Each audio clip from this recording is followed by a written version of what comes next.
Tu peux passer des années à haïr la mauvaise décision d'un seul jour. Tu peux t'infliger des punitions mentales que personne ne voit, mais que ton esprit répète sans relâche. Ce que tu as fait ne peut plus être effacé. Mais la manière dont tu continues à te juger, à t'humilier intérieurement, à ruminer chaque détail de ton erreur, c'est ça la vraie torture. Et elle ne vient pas de ton passé. Elle vient de ton refus d'évoluer à partir de lui. Brian Tracy l'a compris très tôt. Ce n'est pas ce que tu as vécu qui te brise, c'est l'usage que tu refuses d'en faire. Dans cette vidéo, je vais t'obliger à regarder en face la douleur que tu fuis et à en extraire une force que tu n'as encore jamais touchée. Abonne-toi maintenant, reste jusqu'au bout. Tu entendras une vérité que personne ne veut affronter, mais qui peut te libérer. L'être humain a cette capacité étrange à se faire plus de mal que nécessaire. La psychologie cognitive l'a démontré. Le cerveau ne distingue pas toujours un événement réel d'un souvenir revécu intensément. Cela signifie que chaque fois que tu repenses à ton erreur avec honte ou colère, tu la ressens comme si elle arrivait à nouveau. Tu rallumes la souffrance. Tu graves l'échec plus profondément. Le cerveau, saturé par ces boucles mentales, finit par te convaincre que tu es ton erreur. Dans un monde où la douleur doit être fuie, où l'image compte plus que la reconstruction, la discipline mentale se perd. On t'apprend à oublier, jamais à transcender. Et pourtant, ton pouvoir commence là, dans ta capacité à transformer une faute en fondation. Ce que tu regrettes n'est pas un poids éternel, c'est une matière brute que seuls les esprits rigoureux savent convertir en grandeur. Tu n'as pas besoin qu'on te rappelle ce que tu as fait, tu le portes déjà, chaque jour, dans tes silences, dans tes pensées nocturnes, dans ce vide que tu ressens quand tout semble redevenir calme. Ce n'est pas l'événement qui t'épuise, c'est l'absence de structure mentale pour en faire quelque chose. La première révélation psychologique que tu dois affronter, c'est que tu confonds la douleur de ton erreur avec ton identité. Tu ne fais pas que regretter ce que tu as fait, tu t'y agrippes comme si c'était la preuve que tu n'es pas digne, pas capable, pas récupérable. Ton erreur devient une étiquette. Ton cerveau, à force de revivre la scène, imprime une équation aussi invisible que destructrice. J'ai échoué devient je suis un échec. Et cette confusion, tu ne la remets jamais en question, parce qu'elle donne un sens à ton mal-être. Elle donne une logique à ta punition intérieure. Mais elle est fausse. Ce que tu as fait est un fait, pas une identité. Et pourtant, tu construis ton discours intérieur sur cette confusion. Tu dis « je suis nul »,« je ne mérite pas »,« je suis trop faible », sans jamais réaliser que ces phrases ne sont pas objectives, mais programmées par une douleur mal digérée. Brian Tracy le dit souvent, chaque fois que tu répètes une pensée négative sur toi-même, tu en renforces la structure neuronale. Tu la rends plus vraie, non pas parce qu'elle est réelle, mais parce que tu la répètes. Et à force de te définir par cette erreur, tu te condamnes à la revivre. Tu t'interdis inconsciemment d'avancer parce que tu ne veux pas trahir celui que tu étais quand tu as chuté. C'est un piège mental redoutable. Rester fidèle à la version blessée de toi-même pour ne pas oublier la douleur. Comme si guérir, c'était oublier. Non. Guérir, c'est distinguer entre ce que tu as fait et ce que tu peux devenir. C'est comprendre que tu n'as pas à porter ton erreur comme une identité, mais à l'utiliser comme une fondation. Tant que tu ne fais pas cette distinction, ton esprit restera bloqué dans un rôle que tu n'as pas choisi consciemment, mais que tu nourris chaque jour par habitude. La deuxième révélation psychologique que tu dois intégrer, c'est que tu cherches la punition pour soulager ta culpabilité, alors que seule la transformation peut te libérer. Ce que tu appelles culpabilité n'est souvent qu'une émotion mal orientée, un besoin de réparation qui tourne à vide parce qu'il ne trouve pas d'issue concrète. Alors ton esprit invente un raccourci, souffrir à l'intérieur, t'auto-juger, t'imposer silence, sabotage ou échec comme une dette à payer. Tu ne dis pas ces choses à voix haute, mais tu les vis dans ton comportement. Tu refuses les opportunités qui s'ouvrent à toi, tu sabotes tes relations, tu refuses de réussir trop vite, comme si tu devais expier quelque chose avant. Et tu appelles ça conscience morale.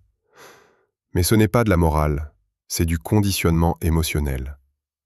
Tu penses que te faire mal va équilibrer la balance, que t'infliger la douleur te rendra plus pur, plus digne. Mais en réalité, cette stratégie inconsciente ne fait que prolonger ton blocage. Brian Tracy l'a toujours affirmé, la croissance ne vient jamais de la souffrance subie, mais de la souffrance transformée.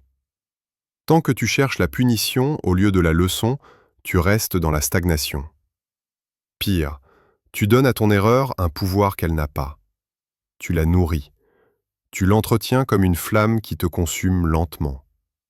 Et cette douleur devient ton identité secrète, ton socle intérieur, ton moteur de honte. Tu crois avancer, mais tu ne fais que boucler. La vraie discipline, c'est de ne plus confondre se punir et se corriger. Ce n'est pas parce que tu souffres que tu changes. Ce n'est pas parce que tu as honte que tu deviens meilleur. La transformation commence quand tu acceptes de regarder ton erreur, non pas pour te faire mal, mais pour en tirer une direction. La douleur n'est pas un fouet à subir. C'est un feu à canaliser. La troisième révélation psychologique que tu dois affronter, c'est que tu surinvestis ton passé parce que tu fuis l'incertitude de devenir meilleur. Te torturer mentalement pour ce que tu as fait te donne un refuge paradoxal. Tu dis que tu veux avancer, mais tu restes rivé à ton erreur, tu la revisites encore et encore. Pourquoi ?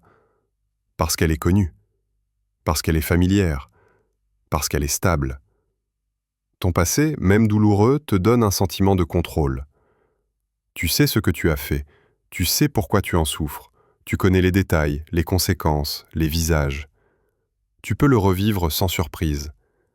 Mais grandir, changer, devenir plus exigeant, plus aligné, plus responsable, c'est une terre inconnue. Et l'inconnu effraie plus que la souffrance familière. Alors tu restes. Tu pleures sur ce qui a été. Tu ressasses, non pas parce que tu ne veux pas aller de l'avant, mais parce que tu ne veux pas affronter l'effort que cela exige. Brian Tracy le dit sans détour. La majorité des gens préfèrent vivre dans une souffrance connue plutôt que de se risquer à une croissance incertaine. Ce que tu vis n'est pas du remords, c'est une stratégie mentale d'évitement. Tu préfères pleurer ton échec plutôt que de construire une version de toi qui ne s'autorise plus ce type d'erreur. Parce que cela demanderait un niveau de rigueur que tu n'as pas encore cultivé. Et au fond, tu le sais. Tu sais que si tu transformais vraiment cette chute en force, tu n'aurais plus aucune excuse. Tu serais obligé d'agir, d'assumer, de t'élever. Et c'est là que beaucoup abandonnent. Pas parce que c'est impossible, mais parce qu'ils ont trouvé dans leur souffrance une sorte de confort déguisé. Si tu veux vraiment te libérer, arrête de fuir le présent. Ce n'est pas ton erreur passée qui t'empêche d'évoluer, c'est ton attachement inconscient à ce qu'elle t'évite d'affronter aujourd'hui. La quatrième révélation psychologique que tu dois intégrer, c'est que tu répètes l'erreur mentalement parce que tu refuses de la regarder en face une seule fois, pleinement. Ce que tu vis, ce ne sont pas des remords, c'est une fuite circulaire. Tu revis sans cesse les fragments, les morceaux choisis, les instants que ton esprit sélectionne pour les retourner contre toi. Mais tu n'as jamais pris un temps réel, complet, lucide, pour te confronter à l'ensemble du processus. Pourquoi tu as agi ainsi ? Quel état intérieur t'y a conduit ? Quelle faille tu n'as pas su maîtriser ? Tu touches la douleur, mais tu évites la clarté. Parce que la clarté oblige à se responsabiliser. La boucle mentale te donne l'impression que tu réfléchis. En vérité, tu t'enlises. Tu tournes autour sans jamais plonger. Brian Tracy insiste souvent sur cette erreur. La majorité des gens ne guérissent pas de leurs fautes parce qu'ils ne les examinent jamais jusqu'au bout. Ils les fragmentent, les morcellent, les vivent de manière émotionnelle au lieu de les disséquer mentalement. Et cette approche les condamne à la répétition. Plus tu refuses de faire face pleinement, plus ton esprit trouvera des moyens de te le rappeler. La mémoire émotionnelle n'a pas besoin de logique, elle s'impose par saturation. C'est pour cela que ton erreur revient dans tes silences, dans ton sommeil, dans tes relations, dans ton estime. Ce que tu refuses de regarder en face te poursuivra, non pour te détruire, mais pour t'obliger à comprendre. Et le jour où tu auras le courage de te poser, de retracer ton erreur sans complaisance, sans haine non plus, alors quelque chose va se libérer. Le chaos mental cessera, non pas parce que tu auras oublié, mais parce que tu auras compris. Et ce que tu comprends, tu n'as plus besoin de le fuir. Tu peux enfin le dépasser. La cinquième révélation psychologique que tu dois intégrer, c'est que tu crois que te punir te rend moral, alors qu'en réalité, cela te rend inefficace. Dans ton esprit, il y a une logique invisible mais puissante. Souffrir, c'est payer. Et payer, c'est mériter une seconde chance.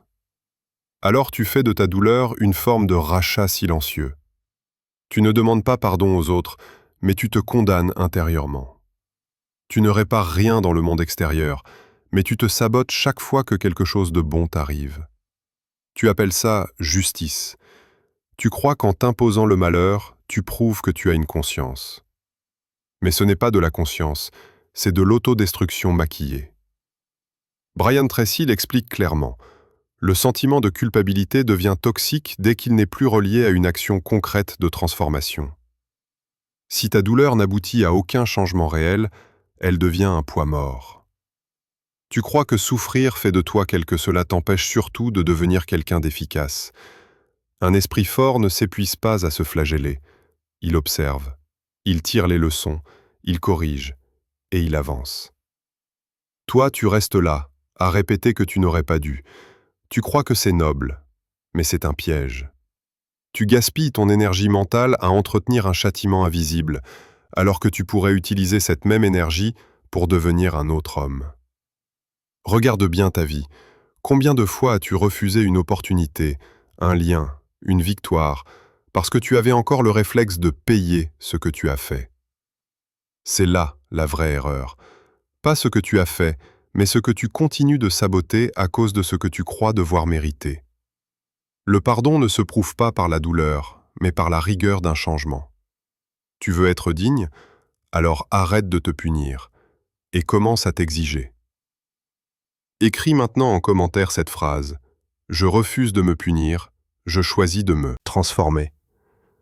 Tu crois que tu souffres à cause de ce que tu as fait, mais la vérité c'est que tu souffres à cause de ce que tu te répètes. Ce n'est pas ton erreur qui t'écrase, c'est ton esprit qui l'amplifie en silence. Les pires chaînes ne sont pas faites de regrets, mais de croyances non remises en question. La première révélation que tu dois intégrer, c'est que tu vis avec un discours intérieur qui entretient ta culpabilité au lieu de t'en libérer. Tu ne t'en rends peut-être pas compte, mais chaque phrase que tu te répètes façonne ton état d'esprit comme un programme caché. Ton mental ne te parle pas avec objectivité. Il te juge, il ressasse, il pèse chaque mot, non pour te guider, mais pour te maintenir à terre. Quand tu dis « j'aurais dû savoir », je suis toujours comme ça. Je ne mérite pas mieux. Tu crois que c'est de la lucidité, mais c'est de l'auto-enfermement. Et plus tu répètes ces formules, plus elles deviennent familières, automatiques, normales. Tu as construit un environnement mental où la punition est constante, mais invisible. Brian Tracy l'a toujours souligné, ta vie ne suit pas ce que tu veux, mais ce que tu crois à propos de toi-même. Et ton discours intérieur est le reflet brut de ces croyances. Tant que tu ne le modifies pas, tu restes prisonnier, même sans barreaux. Ce n'est pas en changeant ton entourage que tu guériras. Ce n'est pas en t'isolant que tu te répareras. C'est en affrontant la structure mentale que tu as nourrie depuis l'échec. Tu dois entendre tes propres mots. Tu dois entendre la violence de ton langage intérieur. Parce que tant qu'il te condamne, aucun progrès ne peut tenir. Tu peux lire tous les livres, suivre toutes les vidéos, te fixer tous les objectifs. Si ton dialogue intérieur reste accusateur, tu reviendras toujours à zéro. Tu ne pourras pas dépasser ce que tu refuses de désapprendre. Et le plus dangereux, ce n'est pas l'erreur que tu as faite, c'est la voix que tu as laissée s'installer après elle. La deuxième révélation que tu dois affronter, c'est que tu as confondu ton échec avec ton rôle dans la vie.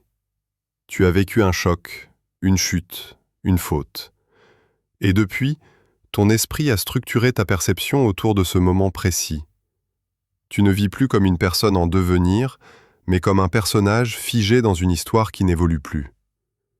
Tu joues le rôle de celui qui a détruit quelque chose, raté une opportunité, blessé quelqu'un. Et tu portes ce masque en silence. Tu ne te demandes même plus qui tu pourrais être après cela. Tu joues ta scène, encore et encore, comme si elle définissait l'ensemble de ton existence. Et plus tu y crois, plus tu agis en fonction. Tu refuses des opportunités. Tu te sabotes dès qu'un lien devient profond. Tu doutes dès que tu avances. Parce que ton esprit a décidé « Je suis celui qui a échoué ». Pas « j'ai échoué », mais « je suis ». Ce glissement-là est fatal. Brian Tracy l'a souvent expliqué. Les personnes qui se relèvent ne sont pas celles qui n'ont pas chuté, mais celles qui refusent de faire de leur chute une identité permanente. Ton rôle dans cette vie, ce n'est pas de porter le poids d'un instant, c'est de construire malgré lui. Mais pour ça, tu dois rompre avec le scénario intérieur que tu rejoues en boucle. Tu dois cesser de te définir par la version de toi qui a chuté. Ce n'est pas un hommage à la vérité, c'est une trahison de ta destinée. Le monde n'attend pas que tu sois parfait, il attend que tu sois debout. Et tant que tu continues à croire que ton rôle est celui du fautif, tu empêcheras ton propre esprit de créer autre chose. Tu n'es pas ton erreur. Tu es la personne capable de la dépasser. La troisième révélation que tu dois intégrer, c'est que tu veux tout comprendre avant de te relever, et que c'est une excuse déguisée pour ne rien reconstruire. Tu dis que tu veux analyser, que tu as besoin de temps, que tu veux saisir chaque détail de ton erreur avant d'avancer. Mais en réalité, cette recherche obsessionnelle de sens est une fuite sophistiquée. Tu refuses de bouger tant que tu ne comprends pas tout. Tu refuses d'agir tant que tout n'est pas clair. Et tu appelles ça de la lucidité. Mais c'est une paralysie mentale. C'est une stratégie pour retarder l'effort. Brian Tracy le répète souvent, l'action précède la clarté. C'est en marchant que tu vois plus loin, pas en attendant de voir pour commencer à marcher. Pourtant, tu t'es enfermé dans une boucle d'analyse. Tu revis l'événement, tu décortiques les causes, tu imagines d'autres réactions, tu rumines les conséquences, comme si un jour tu aurais enfin une vision assez parfaite pour pouvoir te relever avec certitude. Mais ce jour n'existe pas. Il est une illusion créée par la peur. Ce n'est pas la compréhension que tu recherches, c'est la permission de ne pas te remettre en mouvement. Et tant que tu attends cette permission, tu t'enterres. Tu construis des théories au lieu de reconstruire ta vie. Tu veux éviter de répéter l'erreur, mais tu oublies que c'est justement en agissant à nouveau, autrement, que tu apprends vraiment. Réfléchir ne doit jamais devenir une excuse pour ne plus décider. Penser ne doit jamais remplacer le courage. Ce n'est pas en maîtrisant tous les pourquoi que tu guéris. C'est en t'obligeant à poser un nouveau « et maintenant ». Tant que tu veux comprendre avant d'agir, tu restes prisonnier de ton mental. La seule vraie compréhension naît du mouvement. La quatrième révélation que tu dois affronter, c'est que tu refuses de guérir parce que la douleur t'a donné un sens provisoire. Ce que tu as vécu t'a brisé, mais cette brisure a créé en toi une nouvelle forme d'identité, celle de celui qui souffre. Et étrangement, cette identité t'a offert une clarté, une direction, un rôle. Tu ne l'as pas choisi consciemment, mais elle t'a permis de survivre. Elle a donné un sens temporaire au chaos. Tu t'es dit « Je suis celui qui a tout gâché. Je suis celui qui doit porter ça. » Et cette douleur est devenue ta colonne vertébrale émotionnelle. Sans elle, tu ne sais plus comment te définir. Sans elle, tu te sens vide, désorienté, sans repère. Alors tu la gardes, tu t'y attaches, tu la nourris. Pas parce qu'elle est juste, mais parce qu'elle est stable. Brian Tracy le dit clairement, certaines personnes restent dans la souffrance parce qu'elles ont peur de la paix. Pas de manière consciente, mais intérieurement, elles associent la douleur à leur valeur, à leur vigilance, à leur profondeur. Elles croient que sans blessure, elles seraient superficielles, ou pire, insignifiantes. Et toi, peut-être que tu tombes dans ce piège. Peut-être que tu refuses de lâcher cette souffrance parce que tu as peur de ne plus savoir qui tu es sans elle. Mais la vérité, c'est que tant que tu gardes ce rôle, tu refuses l'évolution. La douleur t'a enseigné quelque chose, oui, mais elle n'est pas censée t'accompagner éternellement. Elle est un passage, pas une demeure. Elle est une forge, pas une prison. Si tu veux redevenir maître de toi, tu dois accepter de laisser mourir cette version de toi qui se définit par la plaie. Et comprendre que ce qui te construit, ce n'est pas la blessure, mais ce que tu fais une fois qu'elle a cessé de te contrôler. La cinquième révélation que tu dois intégrer, c'est que tu crois que ton histoire inspire la pitié des autres, alors tu l'entretiens inconsciemment. Il y a une forme subtile de satisfaction à ce que les autres voient ta douleur, à ce qu'ils comprennent ce que tu as traversé, à ce qu'ils compatissent. Tu ne cherches pas forcément à être plein, mais tu remarques que ton histoire déclenche des regards plus doux, des gestes plus tendres, une compréhension que tu n'avais jamais eue auparavant. Et cela devient une source discrète de reconnaissance. Ton malheur devient ton passeport, ton erreur devient ton excuse, et ta douleur devient ton identité relationnelle. Tu ne t'en rends pas toujours compte, mais tu la racontes souvent. Tu y reviens, tu l'évoques, tu la laisses filtrer dans tes silences. Pas pour manipuler, mais pour être reconnu, pour être validé malgré ta chute. Brian Tracy met en garde contre ce piège psychologique. Quand ta souffrance devient la base de ton rapport aux autres, tu perds tout pouvoir sur ta reconstruction. Parce que si tu guéris, tu perds ce levier. Si tu avances, tu perds ce regard attendri. Alors tu stagnes. Tu dis que tu veux aller mieux, mais au fond de toi, tu ne veux pas perdre cette forme d'attention. Elle t'a nourri dans le vide. Elle t'a tenu debout quand tu t'écroulais. Mais elle ne te fera jamais grandir. Elle ne te rendra jamais solide. Si tu veux vraiment redevenir fort, tu dois abandonner l'idée que ton histoire suffit à justifier ton immobilisme. Tu dois cesser d'être celui qui attend qu'on le comprenne et devenir celui qui s'élève même quand personne ne regarde. L'histoire que tu racontes n'a de valeur que si elle se termine par une transformation. Sinon, elle devient une chaîne dorée que tu refuses de briser. Écris maintenant en commentaire cette phrase. Je préfère la transformation à la compassion, même silencieuse. Tu ne peux pas attendre que le changement vienne de l'extérieur. Ce n'est pas une émotion qui va te guérir, ni une vidéo, ni une conversation. C'est ce que tu fais, ce que tu répètes, ce que tu disciplines. À partir d'ici, tu vas recevoir 5 pratiques mentales à intégrer dans ta routine, sans compromis et sans excuse. La première pratique mentale que tu dois instaurer, c'est de réécrire ton discours intérieur pour qu'il te propulse, pas qu'il te condamne. Chaque jour, ton esprit te parle. Et souvent, il te parle comme un bourreau. Tu ne t'en rends pas compte parce que ce langage est devenu une habitude. Tu entends en toi des phrases comme « Je suis nul, j'ai encore raté, je ne changerai jamais ». Et tu les laisses passer. Tu les acceptes comme si elles étaient vraies. Mais elles ne sont pas vraies. Elles sont seulement répétées. Et ce que tu répètes devient réel dans ton cerveau. Brian Tracy l'a démontré. Le langage que tu emploies façonne littéralement la structure de ton identité. Tu veux changer?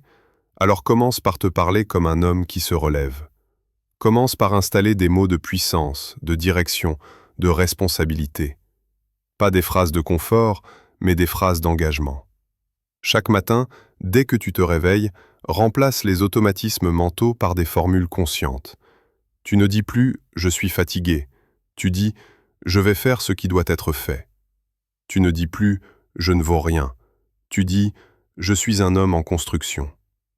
Tu ne dis plus « je mérite ma douleur », tu dis « je transforme cette douleur en structure ». Et tu le fais chaque jour, même si ça sonne faux au début, même si ton corps résiste, même si ton passé hurle. Parce qu'au fil du temps, ton esprit va s'aligner. Tu dois cesser d'être passif face à tes pensées. Tu dois écrire, répéter, imposer une nouvelle narration. Non pas pour te flatter, mais pour te rediriger. Tu ne pourras pas dépasser ce que tu ne recadres pas.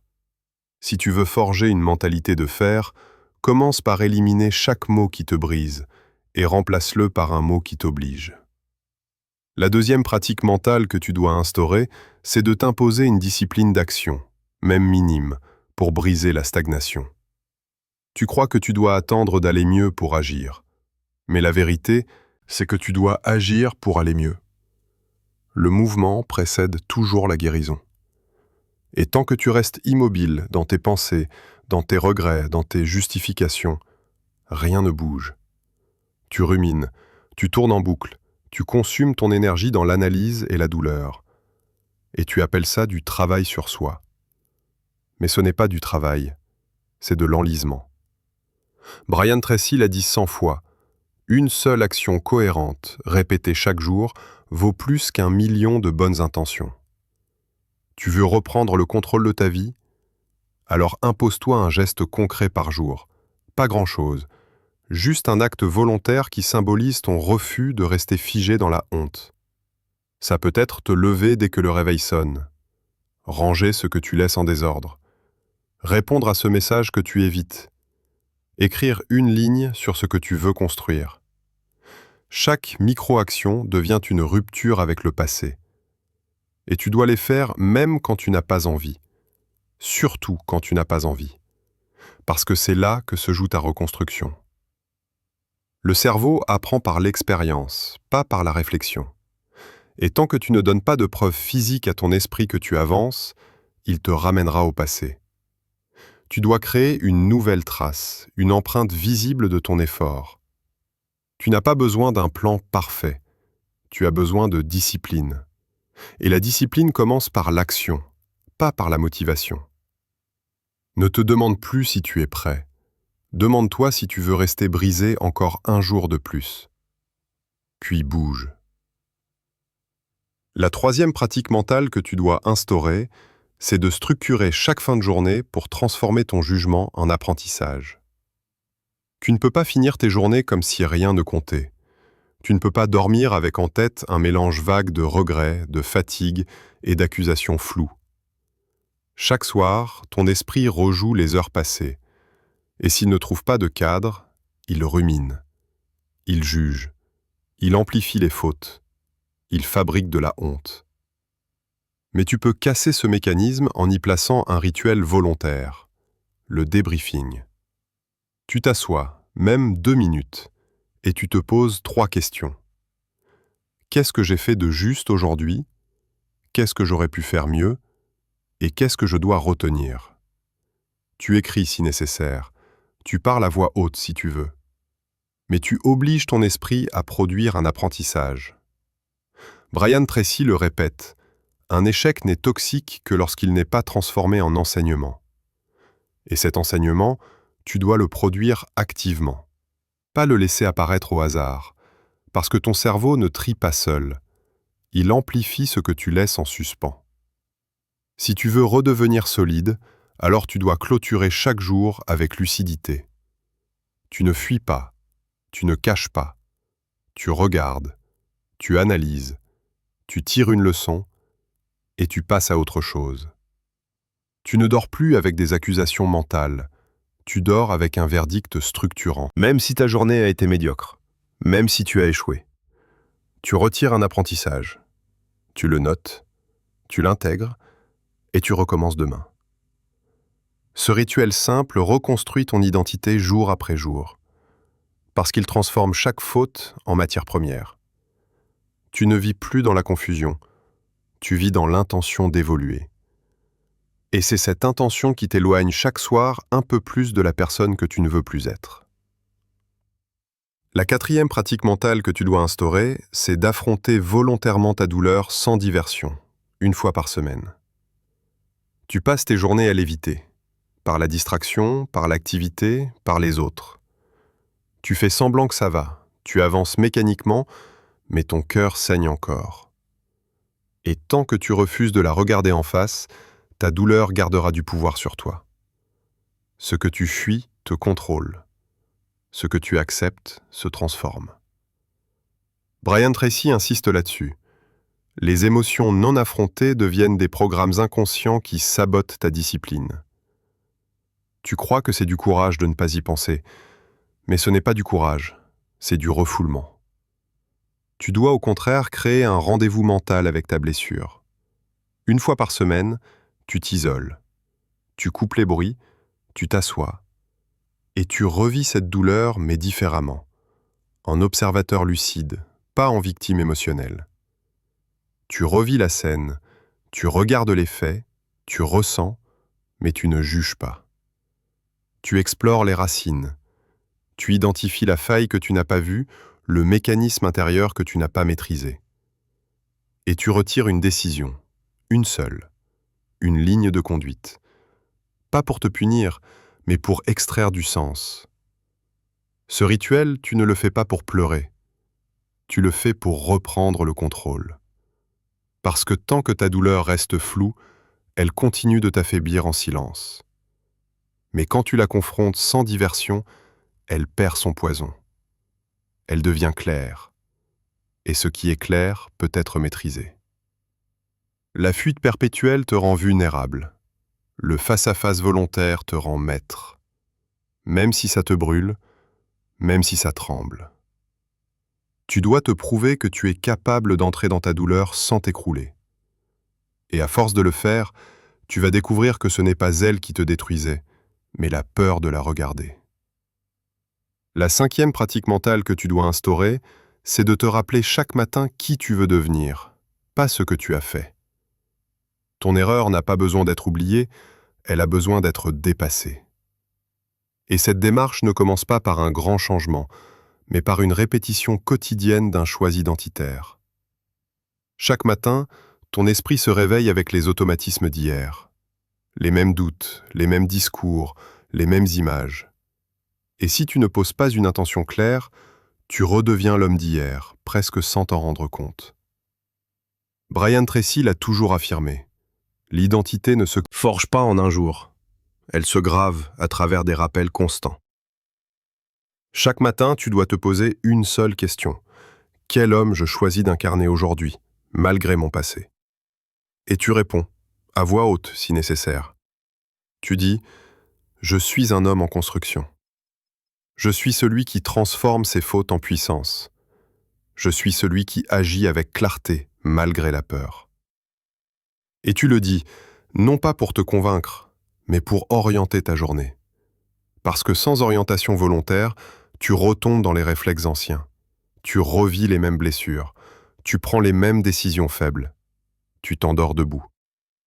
Ce rappel du matin, c'est ton ancrage. C'est ta boussole. C'est ta manière de refuser que ton passé parle à ta place. Tu ne peux pas changer ton histoire, mais tu peux changer la direction à chaque aube. Et cette direction ne viendra pas de ton environnement. Elle viendra de toi, de ce que tu décides de répéter. Tu n'es pas défini par ce que tu regrettes.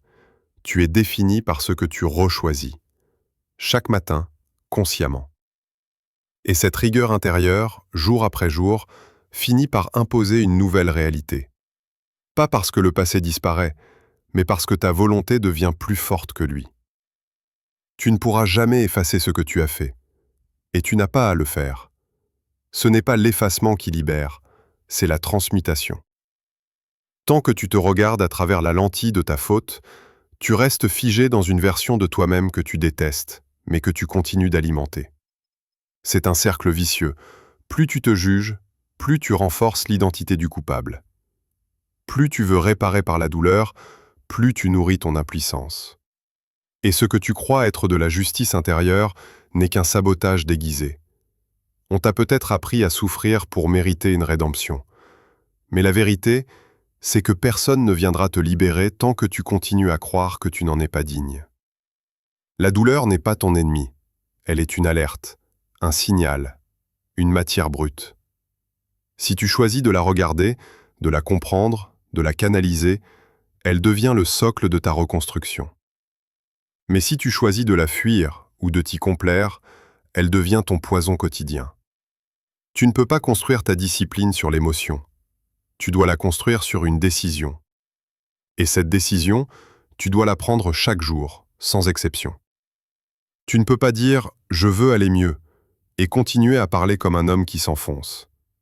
Tu ne peux pas dire « je veux me relever » et continuer à ruminer ce qui ne peut plus être changé. Tu veux avancer? Alors il est temps d'agir, non pour oublier, mais pour redéfinir.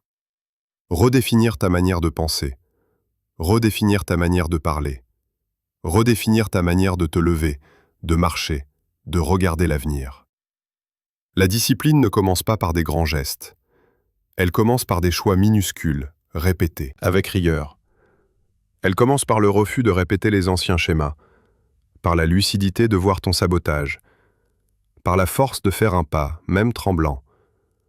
Tu n'es pas condamné à rester celui que tu as été, mais tu le resteras tant que tu refuseras de choisir un nouveau rôle, une nouvelle voie, une nouvelle posture. Ce n'est pas ton erreur qui t'empêche d'avancer, c'est ton attachement inconscient à ce qu'elle t'a donné, un sens, une excuse, un statut.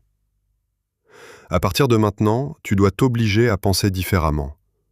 Tu dois t'obliger à te comporter comme l'homme que tu veux devenir, même si tu n'y crois pas encore. Tu dois construire ta structure mentale non pas sur la mémoire de ton échec, mais sur la mémoire de ta décision. Parce que ce que tu choisis de répéter finira par s'imposer. Ce que tu refuses d'entretenir finira par disparaître. Le passé ne disparaîtra pas, mais il perdra son autorité. Et ton esprit redeviendra un territoire de conquête, pas un champ de ruines.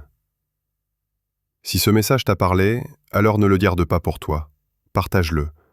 Envoie-le à celui qui rumine en silence, à celle qui se punit en cachette. Abonne-toi pour continuer cette transformation. Et souviens-toi de ceci. Tu n'as pas besoin d'être parfait pour changer. Tu as seulement besoin d'être déterminé.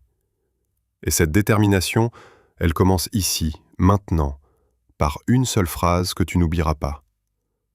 Ce n'est pas ce que tu as fait qui te définit, c'est ce que tu fais avec.